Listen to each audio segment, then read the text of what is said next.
உலகெங்கும் வாழும் தமிழ் மக்களுக்கு வீனஸ் பாலாஜியின் அன்பு வணக்கங்கள். நான் வீனஸ் ஆஸ்ட்ரோ அகாடமியின் ஜோதிட பேராசிரியர் மற்றும் சோழி பிரசன்ன ஜோதிட ஆராய்ச்சியாளராக இருந்து அனைவருக்கும் போய் ஜோதிடம் சென்ற பண்ணியில் இருக்கோம். நம்ம சேனலில் ஃபஸ்ட் டைம் பார்க்குறீங்கன்னா சப்ஸ்கிரைப் பண்ணிக்கோங்க. பெல் பட்டனில் ஆல் ஆப்ஷன் ப்ரெஸ் பண்ணுங்கள். நம்ம இன்றைக்கி சனி பகவானுடைய வக்கர பயிற்சி பலன்களை பற்றி இந்த வீடியோ டீட்டெயிலாக பார்க்க போகிறோம். 12 ராசி என்பவர்களுக்கு எந்த மாதிரி யோகா பலனை கொடுக்க போகிறாரு, எந்தெந்த விஷயங்களில் பிரச்சனைகளை கொடுக்க போகிறாருன்னு டீட்டெயிலாக பார்க்க போகிறோம். ஸ்கிப் பண்ணாமல் பாருங்கள், லைக் பண்ணுங்கள், கமெண்ட் பண்ணுங்கள், ஷேர் பண்ணுங்கள். நம்ம சனி பகவானுடைய வக்கர பயிற்சிக்கு சொல்கிறதுக்கு முன்னாடி சனி பகவானுடைய காயத்ரி ஓம் காகத் வஜாய வித்மகி கட்க அஸ்தாய தீமகி தன்னோ மந்த பிரஜோதயாத் அப்படின்னு சொல்லி 12 ராசி அன்பர்களுக்கும் சனி பகவானுடைய பயிற்சி பலன்களை பார்க்கலாம். கடக ராசி அன்பர்களுக்கு சனி வக்கர பயிற்சி பலனை பற்றி இந்த வீடியோ டீட்டெயிலாக பார்க்க போகிறோம். இந்த கடக ராசி அன்பர்களுக்கு இப்போ 9ஆம் இடத்தில் சனி பகவான் வக்கர பயிற்சியாக போகிறார். இந்த கடக ராசி அன்பர்களுக்கு இந்த ஒரு காலகட்டம் கொஞ்சம் கவனமாக இருக்கக்கூடிய ஒரு காலகட்டம். காரணம் என்னன்னு கேட்டிங்கன்னா, இந்த 9ஆம் இடத்துல இருக்கக்கூடிய சனி பகவான் வக்கர கதியில் வரும்போது அவர் கொஞ்சம் அஷ்டமஸ்தானத்தில் இருக்கக்கூடிய ஒரு பலன்களை கண்டிப்பாக கொடுப்பார். அதனால் கொஞ்சம் அதிகப்படியான கவனங்கள் கண்டிப்பாக கடகராசி என்பவர்கள் கொஞ்சம் அடுத்த 6 மாதம் அதிகமான முன்னெச்சரிக்கை ஏற்பாடோடு இருக்கக்கூடிய ஒரு காலகட்டம். இதெல்லாம் இருக்கணும். முதல்ல பார்த்திங்கன்னா, வேலையில் அதிகப்படியான நெருக்கடி, பிரச்சனைகள், கஷ்டங்கள், தொல்லைகள் அதிகமாக வரக்கூடிய ஒரு நேரம். சில பேருக்கு பார்த்திங்கன்னா, நீங்கள் என்ன தான் வேலை செஞ்சால் கூட உங்களை ஏதாவது ஒரு கெட்ட பெயர் ஏற்படுத்தணும்னு சொல்லி நிறைய முயற்சிகள் நடக்கும் உங்கள் ஆஃபீஸில். பெண்களாக இருக்கீங்க அப்படின்னா ஆண்கள் மூலமாகவும், ஆண்களாக இருக்கீங்கன்னா பெண்கள் மூலமாகவும் நிறைய பிரச்சனைகள் அலுவலகத்தில் உயர் அதிகாரிகள் மூலமாக, கூட இருக்கிறவங்க மூலமாக, உங்களுக்கு கீழே வேலை செய்கிறவங்க மூலமாக கண்டிப்பாக நடைபெறக்கூடிய காலகட்டம். கொஞ்சம் கவனமாக இருக்கிறது நல்லது. நெருக்கடியாக இருக்குது, வேலை மாறணும் அப்படின்னு நினச்சிங்கன்னா கண்டிப்பாக மாறிக்கலாம். அதில் எந்த பிரச்சனையும் வராது, கவலைப்பட வேண்டாம். அந்த மாதிரி நெருக்கடியை ஃபீல் பண்ணுறீங்க. நிறைய கடகராசி என்பது இப்போ ஒரு 3 மாத காலமாக அதை நிறைய சொல்கிறாங்க. ஒரு பெரிய டிப்ரெஷனில் இருக்கேன், ஒரு பிரச்சனை இருக்குது ஆஃபீஸில், ஏதோ ஒரு காரணத்துக்கால பிரச்சனைகள் இருந்துக்கிட்டு இருக்குது. அந்த மாதிரி இருக்கக்கூடியவர்கள் ஒரு வேலை மாற்றம் செய்து கொள்வது சிறப்பு. அதில் எந்த டவுட்டும் கிடையாது. அதே மாதிரி நீங்கள் வேலை இல்லாமல் இருக்கீங்க அப்படின்னா ஏதாவது ஒரு வேலையை எடுத்துக்கங்க. அது எந்த வேலையாக இருந்தாலும் சரி. கடகராசி என்பவர்களுக்கு இன்னொரு விஷயம் என்னென்னா, நீங்கள் வீட்டில் இருந்தாவே ஒரு மாதிரி டிப்ரெஷனுக்கு வந்துடுவீங்க. அதனால் கண்டிப்பாக ஒரு வெளியில் போய் ஒரு வேலை செய்கிற மாதிரி, அது பார்ட் டைமாக இருக்கலாம், ஃபுல் டைமாக இருக்கலாம், ஏதாவது ஒரு வேலையை எடுத்துக்கொள்ளக்கூடிய ஒரு நேரம். இல்லை சார், நான் இதை படிச்சிருக்கேன் சார், எனக்கு இதுக்கு தகுந்த மாதிரி தான் வேலை வேணும், நான் இந்த பொசிஷன்லேருந்து வேலையை விட்டு உட்காந்துருக்கேன் சார், எனக்கு இது மாதிரி தான் வேலை வேணும்னு நினச்சிங்கன்னா அதில் ஒரு பிரச்சனையில் சந்திக்கக்கூடிய நேரம். அதனால் வேலை வாய்ப்புகள் உங்களுக்கு நீண்ட காலம் வேலையே இல்லாமல் இருக்கக்கூடிய ஒரு சூழ்நிலை ஏற்படலாம். அது முக்கியமாக படித்து முடிச்சிருக்கீங்க, மாணவர்களாக இருக்கீங்க, படித்து முடிச்சிருக்கீங்க, வேலை தெரியுங்கன்னா கொஞ்சம் ரொம்ப போட்டு பெருசாக எதிர்பார்க்காம ஏதாவது ஒரு வேலையில் சேர்ந்து கொள்வது சிறப்பு. அதே போல் கடகராசியாக இருக்கீங்க அப்படின்னா கண்டிப்பாக வெளிநாட்டில் இருக்கீங்க, அது ரொம்ப முக்கியம். வெளிநாட்டில் இருக்கீங்கன்னா கண்டிப்பாக ஒரு வேலை மாற்றம் உறுதியாக இருக்குது. இப்போ வேலை போகிற மாதிரி ஒரு சூழ்நிலைகள் தெரியும் வச்சுக்கோங்க, உங்களுக்கே தெரியும்.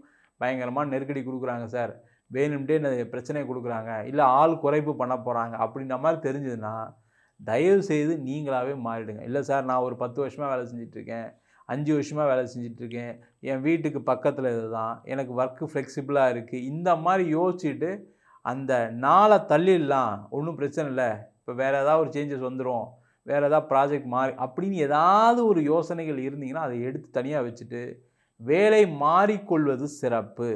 அந்த வேலை மாறுறது இடம் மாற்றத்துடன் ஒரு வேலை மாற்றமாக தான் நல்லது, ஒரு ஆஃபீஸ் ட்ராவல் பண்ணுற மாதிரி. ஏன்னா அந்த சனி பகவான் வக்கரமாக இருக்கும்போது என்ன பண்ணுவார்னா, உங்களுக்கு ஒரு நெருக்கடியை கொடுத்து வேலை இல்லாமல் ஆக்கிடுவார். அப்போ நீங்களாக முதல்ல முடிச்சுக்கிட்டிங்கன்னா என்ன ஆகும், நல்லது நடக்கக்கூடிய ஒரு அற்புதமான காலகமாக இந்த இதை மாற்றிக்கலாம். அதை செய்து கொள்வது சிறப்பு. அதே போல் தொழிலில் இருக்கக்கூடியவர்கள் அடுத்த ஒரு 6 மாதம் பெருசாக நான் இந்த நாளில் பணத்தை கொடுத்துருவேன், எனக்கு இப்படி வந்துடும், இந்த ப்ராஜெக்ட் அப்படி முடிஞ்சிடும், இப்படின்னு பிளான் பண்ணாதீங்க. எதை பிளான் பண்ணாலும் 6 மாதத்துக்கு அப்புறம் தான் எனக்கு எல்லாமே நடக்க போகுது அப்படின்னு நீங்களாகவே ஒரு விஷயத்தை ஏற்படுத்திக்கிட்டிங்கன்னா பிரச்சனைகள் கிடையாது. இல்லை சார், எனக்கு இதை முடிச்சா ஆகணும் சார், இந்த மாதம் நான் பண்ணியே ஆகணும் சார்னா அதில் ஒரு கெட்ட பேர் வருவதற்கான ஒரு சூழ்நிலைகள் உண்டு. அதில் எந்த டவுட்டும் கிடையாது. ரொம்ப கேர்ஃபுல்லாக இருங்க. தேவையில்லாமல் போய் நான் அதை செஞ்சிடும் இதை செஞ்சிடும் இப்போ ஈடுபடாமல் இருப்பது ரொம்ப ரொம்ப முக்கியம். ஏன்னா இந்த காலகட்டத்தில் என்ன ஆகும்னா ஒரு பிரச்சனையில் சந்திக்கக்கூடிய காலமாக மாறிடும்.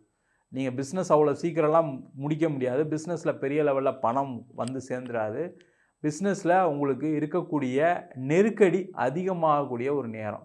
முக்கியமாக அதிக வட்டிக்கு வாங்கி நான் இந்த மாதம் வாங்கி அடுத்த மாதம் கொடுத்துருவேன், இந்த ப்ராஜெக்டை இப்போ முடித்து அடுத்த மாதம் இதுலேருந்து ரிலீஸ் ஆகிரும்னு நினச்சி செய்யக்கூடிய பொருளாதார செலவுகள், பொருளாதாரத்தில் நீங்கள் செய்யக்கூடிய விஷயங்கள் ரொம்ப கேர்ஃபுல்லாக இருங்க. பயங்கர கால்குலேட்டிவாக இருங்க. ஒரு வாட்டிக்கு 10 வாட்டி நெகட்டிவ் என்ன நடக்கும்னு யோசிங்க. ஏன்னா இந்த கடகராசி என்பது என்னென்னா நிறைய பாசிட்டிவ் யோசிப்பீங்க. அந்த பாசிட்டிவ் தான் உங்களை உயர்த்திட்டு இருக்கு, அதில் எந்த டவுட்டும் கிடையாது. ஆனால் இந்த காலகட்டம் நிறைய நம்மளுக்கு என்னென்னலாம் நெகட்டிவ்ஸ் இருக்குது. இப்போ இந்த வேலையை செய்கிறோம், இதை செஞ்சால் என்ன ஆகும், டிலே ஆச்சுன்னா என்ன ஆகும், அப்படின்னு நிறைய மொடாலிட்டிஸ் நீங்கள் ட்ரை பண்ணி பார்த்துட்டு யோசிச்சுட்டு பிஸ்னஸில் செயல்படக்கூடிய நேரம். அதே போல் எங்கேயாவது ஆர்டர் கொடுத்துருக்கீங்க, ஆர்டர் கொட்டேஷன் கொடுத்துருக்கீங்க, எங்கேயாவது ஒரு பிஸ்னஸ் வரணும்னு எதிர்பார்த்தீங்கன்னா அதிகமாக ஃபாலோ பண்ணணும். நீங்கள் ஒரு வாட்டி பேசிட்டு விட்டாலும் உங்களுக்கு கிடச்சிடாது. அப்போ பல தடவைகள் முயற்சி செய்யக்கூடிய ஒரு முக்கியமான காலகட்டம். அது வேலையாக இருக்கலாம், தொழிலாக இருக்கலாம், எந்த விஷயமா இருந்தாலும் சரி. அதே மாதிரி இந்த காலகட்டத்தில் கோர்ட்டு கேஸு வம்பு வழக்கு எதுலேயும் தலையிடாதீங்க. பிரச்சனைகள் பெருசானா கூட அது நடக்கிறது நடக்கட்டும், நான் போய் அதை போய் சீக்கிரமாக முடிக்கும்னு நினைக்க மாட்டேன்னு யோசிச்சுட்டு இருந்தீங்கன்னா சேஃபு. இப்போ நிறைய பேருக்கு என்னென்னா இடம் சம்மந்தமான கோர்ட்டு கேஸ் ஏதாவது பிரச்சனை இருக்கலாம், பூர்வீக சம்பந்தமான பிரச்சனைகள் இருக்கலாம், இல்லை திருமண வாழ்க்கையில் ஏதாவது ஒரு டைவர்ஸ் பிரச்சனைகள் எதாவது இருக்கலாம். அதை பெரிதாக்கக்கூடிய ஒரு நேரம். அதனால் ரொம்ப கவனமாக கேர்ஃபுல்லாக ஹேண்டில் பண்ணுங்கள். தேவையில்லாத பிரச்சனைலாம் மாட்டிக்காதீங்க. அதே போல் இந்த காலகட்டத்தில் தந்தையாருடைய உடல்நலத்தில் அதிக கவனம் எடுத்துக்கணும். யாரெல்லாம் கடகராசியாக இருக்கீங்களோ தந்தையாருக்கு உடல்நல பாதிப்புகள் வரக்கூடிய ஒரு நேரம். அவங்க வயசானவங்களாக இருக்குன்னா அவங்களாம் கேர்ஃபுல்லாக பார்த்துங்க. ட்ராவல் பண்ணுறாங்கன்னா கொஞ்சம் கேர்ஃபுல்லாக அவங்களாம் ட்ராவல் பண்ண சொல்லுங்கள். அதேமாதிரி வீட்டில் நடக்கக்கூடிய சூழ்நிலைகள் இருக்குது, ஒரு வாக்கிங் போகிறாங்கன்னா அதெல்லாம் கொஞ்சம் கேர்ஃபுல்லாக பண்ணக்கூடிய நேரம். அதில் ஒரு பாதிப்புகள் வருவதற்கான ஒரு சூழ்நிலைகள் உண்டு. அதில் கவனமாக இருக்கிறது நல்லது. அதே போல் திருமணம் சார்ந்த விஷயங்கள். இப்போ திருமணம் நடக்குமா சார், அப்போ திருமணம் நடக்குமா சார்னா கிடச்சிரும், அதில் எந்த டவுட்டும் கிடையாது. வரன் கிடைக்குமானா கிடைக்கும்.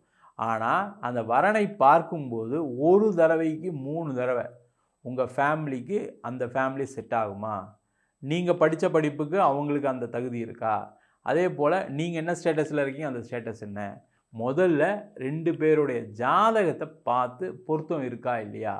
ஏன்னா அந்த கடகராசியில் கடைசியில் என்ன ஆகுதுன்னா எல்லாருக்கும் சில பேருக்கு லேட் மேரேஜ் நடக்கும். அது இந்த பூசம் ஆயில நட்சத்திரத்தில் பிறந்தாங்கன்னா கொஞ்சம் லேட் மேரேஜ் நடக்கும்.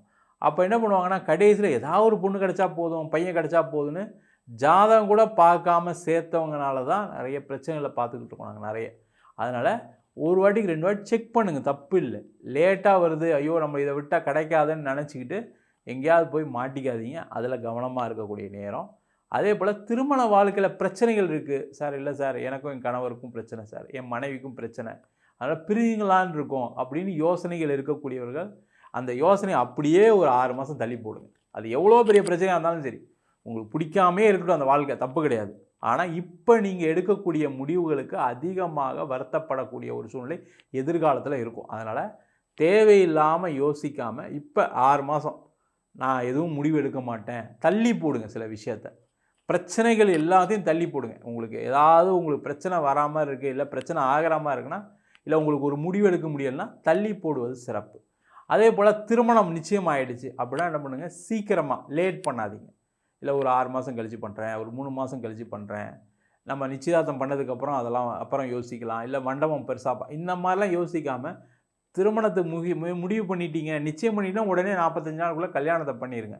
இல்லை ஏதாவது ஒரு இடையூறுகள் வருது, ஏதாவது ஒரு பிரச்சனைகள் வந்தாலும் பரவாயில்ல, அது கடவுள் கொடுத்ததுன்னு நினச்சிக்கிட்டு திருமணத்தை நிப்பாட்டாமல் திருமணத்தை செய்து கொள்வது சிறப்பு. ஏன்னா நடுவில் இடைஞ்சல்கள் வரும். சனி பகவான் பாக்கியஸ்தானத்தில் வக்கரமாறார். அப்போ திருமண பாக்கியம் என்பது ஏதாவது ஒரு வகையில் தடைபடும். அப்போ அது ரொம்ப யோசிக்காமல் பர்சனலாக எடுத்துக்காமல் அதில் தடை இல்லாமல் செய்து கொள்வது சிறப்பு. அதே போல் நிறைய கடகராசி என்பவர்களுக்கு குழந்தை சம்பந்தமான விஷயங்களில் பிரச்சனைகள் வரலாம். குழந்தைக்கு ட்ரீட்மெண்ட் எடுத்து கிடைக்காமல் போகலாம், இல்லை இயற்கையாக முயற்சி பண்ண நடக்காமல் போகலாம். ரொம்ப போய் ஐயோ நடக்கலன்னு வருத்தப்படாமல் ஒரு 6 மாதம் நம்ம டைம் எடுத்துப்போம் அப்படின்னு யோசிக்காமல் கொஞ்சம் பொறுமையாக இருந்தீங்கன்னா குழந்தை பாக்கியம் கண்டிப்பாக கிடைக்கும். அதே மாதிரி மறுதிருமணம் நடைபெறக்கூடியவர்களுக்கு ஒரு அற்புதமான வாய்ப்பு. அதே போல் இந்த காலகட்டத்தில் உடல் ரீதியான விஷயங்களை கொஞ்சம் கவனமாக இருங்க. உடல் ரீதியான பாதிப்புகள் இருக்குது, பிபி இருக்குது, சுகர் இருக்குது, ஏற்கனவே அஷ்டம ராசியில் சனி பகவான் இருக்கும்போது சில பிரச்சனைலாம் சந்திச்சிருப்பீங்க. ஒரு 2 1/2 3 வருஷத்துக்கு முன்னாடியே சொல்லலாம். அந்த மாதிரி இருக்கீங்க அப்படின்னா அவங்களாம் கொஞ்சம் கவனமாக இருங்க. உடல்நிலையில் அதிகமாக கவனம் செலுத்தக்கூடியவர்கள் யாருன்னு கேட்டால் கடக ராசி என்பவர்கள் இந்த சனி வக்கர பயிற்சினால் ஏற்பட போகுது. அதேமாரி உங்களுக்கு ஹார்ட் ப்ராப்ளம் இருக்குது, பிபி இருக்குது, சுகர் இருக்குது, அந்த மாதிரி இருக்கவங்க கவனமாக இருங்க. அதேமாதிரி பணம் போக்குவரத்து சார்ந்த விஷயங்களை ஒரு தடவைக்கு பல தடவை யோசித்து இன்வெஸ்ட்மெண்ட் பண்ணுறது நல்லது. தேவையில்லாத விஷயங்களுக்கு இன்வெஸ்ட்மெண்ட் பண்ணாதீங்க. அதே போல் பணம் வர வேண்டியிருக்கு அப்படின்னா அந்த பணம் எல்லாம் வரும். நீங்கள் எதிர்பார்த்த வேகத்தில் வராது. மொத்தமாக கொடுத்துருவாங்களா சார்னா கொடுக்க மாட்டாங்க. கொஞ்சம் கொஞ்சமாக பணம் வரதுக்கான வாய்ப்பு இருக்குது. அதனால் அந்த மாதிரியாவது பணத்தை திருப்பி வாங்குவதற்கான ஒரு அமைப்பு உண்டு. அதற்கான முயற்சிகளை செய்வது சிறப்பு. மொத்தத்தில் கடக ராசி என்பவர்களுக்கு இந்த சனி பகவானுடைய வக்கர பெயர்ச்சி கவனமாக இருக்கக்கூடிய ஒரு காலகட்டமாக இருக்க போது கவனம் தேவை. நம்ம சொன்ன பலன்கள் அனைத்தும் பொதுவான கோச்சார பலன்கள். உங்கள் ஜாதகத்தில் சனி பகவான் வக்கரகதியில் இருக்கார் அப்படின்னா கண்டிப்பாக இதை விட அதிகப்படியான பலனை கொடுப்பதற்கான வாய்ப்புகள் உண்டு. ஆனால் நம்ம ஜாதகத்தை பார்க்கும்போது என்ன பண்ணுவோம்னா கோச்சாரம், அது தவிர தசாபுத்தி அப்படின்றது சேர்த்து பார்ப்போம்.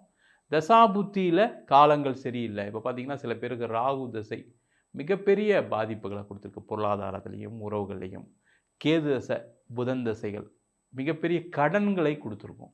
இந்த மாதிரிலாம் இருக்கும்போது அந்த ஜாதகத்தில் எதனால் இந்த பிரச்சனைகள்லாம் வருது அப்படின்னு அந்த கர்ம வினையை பார்த்து தெரிந்து கொள்வது நல்லது.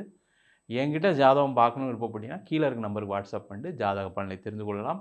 ஜாதகம் இல்லாதவங்களுக்கு சிங்கிள் பேஜில் பிடிஎஃப் ஃபார்மேட்டில் ஜாதகம் கொடுக்குறோம் வெறும் 99 ரூபாய்க்கு. அதில் பலன்கள் வராது. அதே போல் ஜாதகத்தை 51 பக்கம் பிடிஎஃப் கொடுக்குறோம். அது வெறும் 500 ரூபாய்க்கு கொடுக்குறோம். வேணுன்றவங்க கீழே இருக்க நம்பருக்கு வாட்ஸ்அப் பண்ணலாம். அதே போல் சில பேர் நோட்டில் எழுதி தருவீங்களா ஜாதகம் அப்படின்னு கேட்குறீங்க. பிறந்த குழந்தைங்களுக்கு இல்லை யாருக்காக இருந்தாலும் சரி, அந்த மாதிரி இருக்கவங்களுக்கும் நோட்டில் எழுதி தரும். வேணுன்றவங்க கால் பண்ணலாம். நம்ம வீனஸ் ஆஸ்ட்ரோ அகாடமியில் அடிப்படையிலேருந்து ஜோதிட பயிற்சி வகுப்பு நடத்திட்டுருக்கோம். கிரகம்னா என்ன, நட்சத்திரம்னா என்ன, ஒரு ஜாதக பலன் எப்படி பார்க்குறது, அது மட்டும் இல்லாமல் விரிவாக திருமண பொருத்தம் எப்படி பார்க்குறது, நியூமராலஜி படி எப்படி பெயர் வைத்து கொடுப்பது, வாஸ்து முகூர்த்தம் நிர்ணயம் எப்படி பண்ணுறது, அது மட்டும் இல்லாமல் பிரசன்னங்களில் சோழி பிரசன்னம், ஜாமக்கோல் பிரசன்னம், அஷ்டமங்கல பிரசன்னம், தேவ பிரசன்னம் சொல்லக்கூடிய தெய்வங்களுக்கு பார்க்கக்கூடிய பிரசன்னங்கள் எல்லாமே பார்த்து சொல்லிகிட்டு இருக்கோம். வேணுன்றவங்க கீழே இருக்க நம்பருக்கு வாட்ஸ்அப் பண்ணலாம். அதுமாரி இந்த பயிற்சி வகுப்பு ஆன்லைன்லேயும் நடக்குது, நேரடி வகுப்பாக நடக்குது. இது வெளிநாட்டில் இருக்கவங்க ஆன்லைன்லையும் சேர்ந்து படிக்கிறாங்க, வெளியூரில் இருக்கவங்க ஆன்லைன் சேர்ந்து படிக்கிறாங்க. படிக்கணும் விருப்பப்படுறவங்க கீழே இருக்க நம்பருக்கு வாட்ஸ்அப் பண்ணிட்டு பயிற்சிக்கான விவரங்களை தெரிந்து கொள்ளலாம். உங்களிடமிருந்து விடைபெறுவது வீனஸ் பாலாஜி. சர்வஜனா சுகினோ பவந்து.